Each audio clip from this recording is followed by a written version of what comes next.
Ay, mayang adlaw mga idol, mo din itong kliyente karong adlaw no.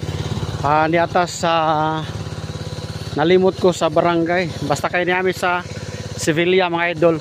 So ang gihimo na mo dire is treatment para sa termite. Tungod kay kining balaya, kung makita nyo native, I mean mixed native mga idol, no modern native nga balay. Ang wall kanang tabla nga kahoy na sa kilid pod sa railings kahoy.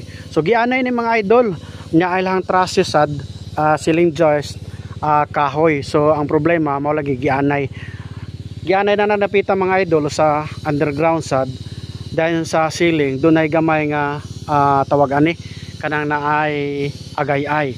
So ang pinaka worst dun mga idol dito napita sa sulod ang gianay sa may dingding. So mutuyok ta mga idol niandar na katong makina tungod kay diyan namin sa kilid nag-service.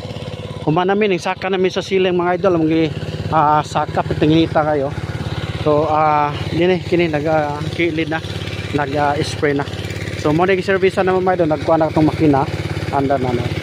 Gamitan na ito power sprayer kay taas man yung palibot manual nga spray pwede man pero ang problema dugay pagtimpla gamay ra may sulod sa tawagan ni ato ang sprayer. So gamitan na itong makina. So mga mga idol 1 year ato ang warranty din ang mga balay. Every 3 months na mag-visit termite abatement maintenance program. Daghang salamat mga idol.